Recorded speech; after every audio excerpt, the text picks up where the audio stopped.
ప్రియమైనటువంటి దేవుని బిడ్డలారా, మీరందరూ బాగున్నారని విశ్వసిస్తూ ఉన్నాము.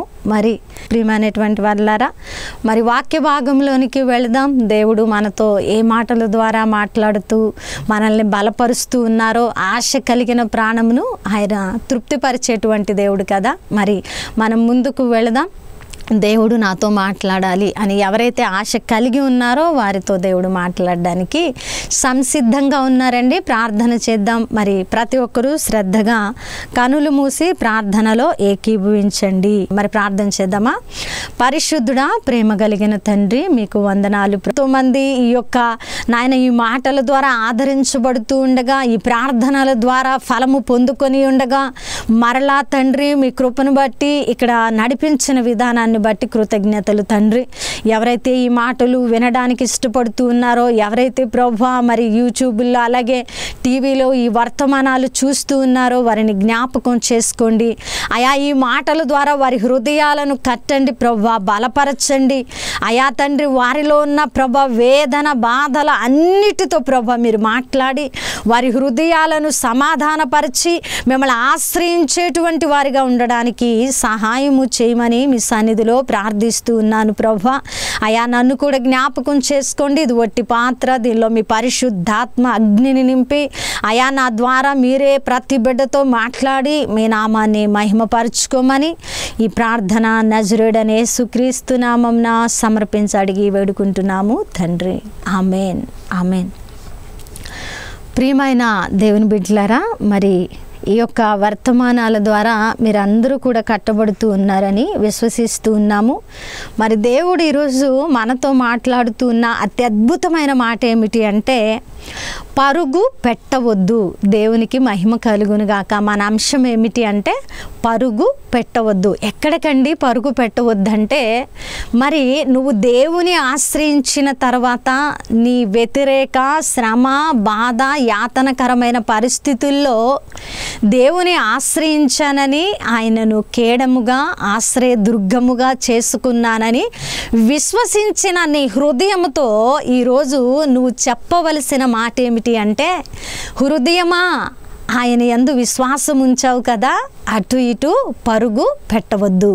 మరి ఈరోజు మన హృదయాలతో ఈ మాటను మాట్లాడాలని దేవుడు స్పష్టమైన మాట ద్వారా మనతో మాట్లాడుతున్నారు. ప్రియ సహోదరి సహోదరుడా, ఈరోజు కష్టము లేని పరిస్థితి, మరి ఈరోజు కష్టము ఇరుకు ఇబ్బంది లేని పరిస్థితి ఎవరి జీవితాలలో కూడా లేదు.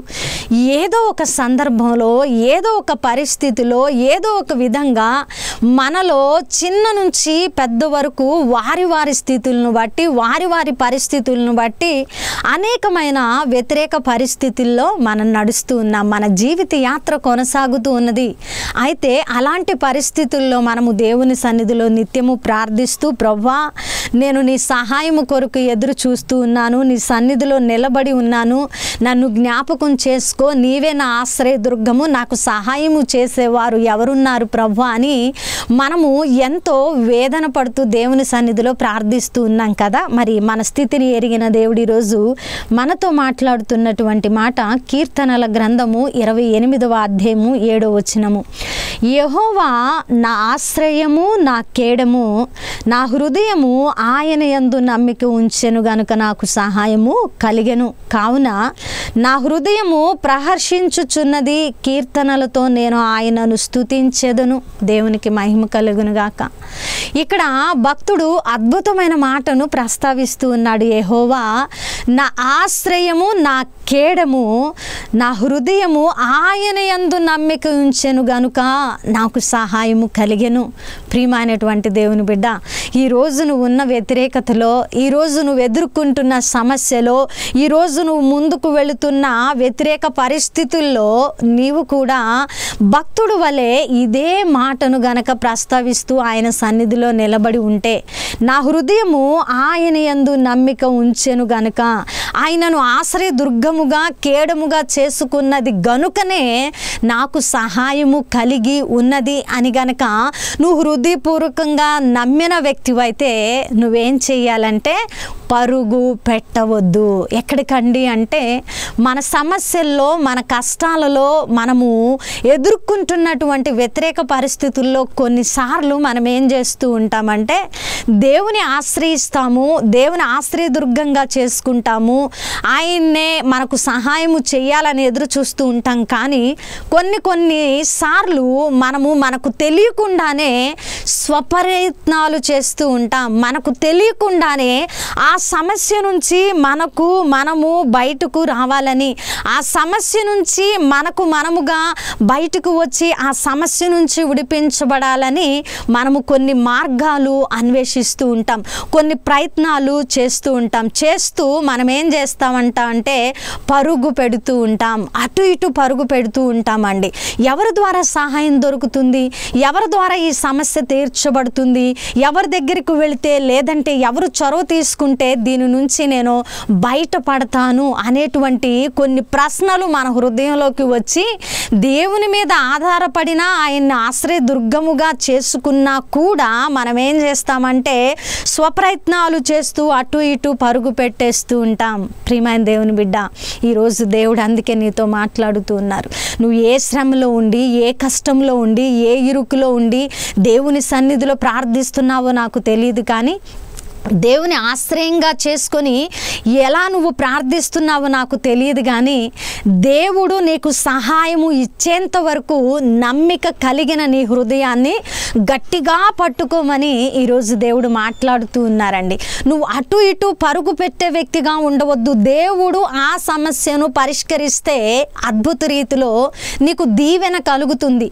దేవుడే చొరవ తీసుకొని ఆ సమస్య నుంచి నిన్ను బయటికి తీసుకొని వస్తే మరలా ఆ సమస్య నీకు ఎప్పుడూ రాదు, అది జటిలంగా మారదు, దాని ద్వారా నువ్వు నీ జీవితాన్ని పోగొట్టుకోవు. కానీ మన స్వప్రయత్నాలు చేసి మనము వ్యక్తిగతంగా ఆ సమస్య నుంచి బయటికి రావాలని దేవుని మీద ఆనుకొని కూడా మనము వెర్రితనముగా పరుగులు పెడితే గనక ఆ సమస్య నుంచి మనము బయట పడడము ఏమో, కానీ మనము మరొక సమస్యలో ఇరుక్కునేటువంటి పరిస్థితులు వస్తాయి. అందుకే ఈరోజు దేవుడు ఎవరైతే స్వప్రయత్నాలు చేస్తూ దేవుని మీద ఆధారపడ్డాను అని అనుకొని కూడా దేవుణ్ణి పూర్తిగా నమ్మకుండా ఆయన సహాయము ఇచ్చేంత వరకు నిరీక్షణ కలిగి ఎదురు చూడలేక ఆ యొక్క వేద బాధన నేను తట్టుకోలేను, ఆ శ్రమ ఇంకా నేను భరించలేను, ఈ స్థితిగతులు ఇంకా నన్ను ముంచి వేస్తాయని వారుగా నిర్ణయాలు తీసుకొని ఎవరైతే పరుగు పెడుతూ ఉన్నారో దేవుడు వారితో ఈరోజు బలముగా మాట్లాడుతున్న మాట ఏమిటి అంటే, ప్రియమైనటువంటి దేవుని బిడ్డ, నా మీద నమ్మకం ఉంచు, నమ్మకం ఉంచినప్పుడు నీకు తప్పకుండా సహాయము కలుగుతుంది.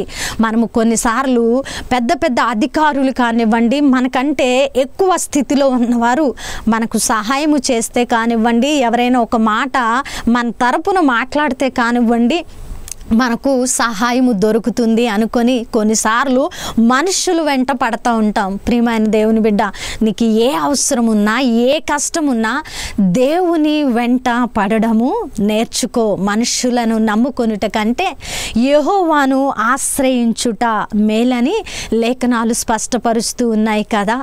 ఈరోజు భక్తుడు వలె నీవు కూడా, అయా నిన్ను ఆశ్రయముగా కేడముగా చేసుకొని ఉన్నాను కాబట్టి, అయా నాకు సహాయము కలిగింది కాబట్టి నా హృదయము ప్రహర్షించుచున్నది, నేను నిన్ను స్తుతించెదను, స్తుతి గానాలతో నిన్ను కీర్తించదనయా అని నీ ఉన్న వ్యతిరేక పరిస్థితిలోనే ప్రియమైనటువంటి దేవుని బిడ్డ, నువ్వు గనక ఒక మంచి నిర్ణయం తీసుకొని ఆయనను స్తుతించగలిగితే, నువ్వు ఇతరుల యొద్దకి నీ యొక్క వ్యక్తిగత స్వప్రయత్నాలతో అనేక చోట్లకి అటు ఇటు పరిగెట్టక దేవుడు సహాయము చేసేంత వరకు నిలిచి ఉంటే తప్పకుండా దేవుడు మనకు సహాయకారండి. ఆయన యందు విశ్వాసం ఉంచిన వాడు ఎంత మాత్రము కూడా సిగ్గుపడడని లేఖనాలు స్పష్టపరుస్తూ ఉన్నాయి. ఎందుకు? ఆయనను ఆశ్రయంగా చేసుకొని, ఆయనను కేడముగా చేసుకొని, పూర్తి నమ్మకము ఆయన మీద పెట్టుకున్నాక నువ్వు మనుష్య రీతిలో నువ్వు చేసేటువంటి ప్రయత్నాలన్నీ కూడా వ్యర్థమని, సమస్తము వ్యర్థమని ఈరోజు నువ్వు గ్రహించాలి. ఉండాలని దేవుడు మాట్లాడుతూ ఉన్నారండి. ఇది నా అనుభవ సారంలో నుండి చెబుతున్నటువంటి అద్భుతమైన మాట. ప్రియమైనటువంటి దేవుని బిడ్డ, దేవుని పూర్తిగా మనకు ఆధారంగా చేసుకున్నప్పుడు, ఇక ఆయనే మార్గము అని అనుకున్నప్పుడు ఇంకా స్వప్రయత్నాలు చేయడం వల్ల సమయము వ్యర్థమైపోతుంది, విశ్వాసము జారిపోతుంది. పూర్తిగా ఆయన మీద ఆధారపడినప్పుడు అవును కదా, నా దేవుడు చూసుకుంటాడు, నా దేవుడు నాకు సహాయము దయచేస్తాడు, మరి నా దేవుడే నాకు సహాయకారి అని మనం పూర్తిగా ఆయన మీద విశ్వాసం ఉంచి ఆయనను కేడము. ఆశ్రయదుర్గం అంటే ఏంటండి? సమస్తము ఇక ఆయనలోనే మన ఆశ్రయము నిలిచి ఉన్నదని అర్థం. మరి అలాగును నువ్వు నిలబడి ఉన్నప్పుడు కూడా మరి స్వప్రయత్నాలు చేయవద్దని దేవుడు ఈరోజు అక్కడ ఇక్కడ పరుగులు పెట్టి నీ సమయాన్ని వ్యర్థం చేసుకోవడమే కాదు, నీవు చింతలోకి జారిపోయే వ్యక్తిగాను, ఇక దేవుని వల్ల సహాయము రాదనుకొని నువ్వు ప్రయత్నాలు చేస్తున్న వ్యక్తిగాను అపవాది నిన్ను చిత్రీకరిస్తాడని నువ్వు అవిశ్వాసంలోకి జారిపోతావని ఈరోజు లోతైన విషయాలను ఎరిగిన దేవుడు మనతో మాట్లాడుతున్న మాటలండి ఇవి. కాబట్టి ప్రియమైనటువంటి వారలారా, మరి మనము ఎందుకు అటు ఇటు పరుగు పెట్టాలి? ఎందుకు మనము అక్కడ ఇక్కడ స్వప్రయత్నాలు చేయాలి? పూర్తిగా ఆయననే ఆశ్రయదుర్గంగా చేసుకున్నప్పుడు ఆయన నిన్ను విడిపించడానికి శక్తిహీనుడు అని నువ్వు అనుకుంటూ ఉన్నావా? ఆయనకి అధికారము లేదు అని నువ్వు అనుకుంటూ ఉన్నావా? ఆయనకి అంత శక్తి లేదు అని అనుకుని నువ్వు స్వప్రయత్నాలు చేస్తూ ఉన్నావా? ఒకవేళ నువ్వు స్వప్రయత్నాలు చేస్తూ ఉంటే దేవుడు సహాయము వచ్చేంత వరకు ఎదురు చూడక నువ్వు సొంత ప్రయత్నాలు చేస్తున్నావంటే ఒకటే అర్థం, దేవుడు శక్తిమంతుడు అని నువ్వు నమ్మడము లేదు. ఈ వాస్తవాన్ని మనము గ్రహించబద్ధులమై ఉన్నామండి.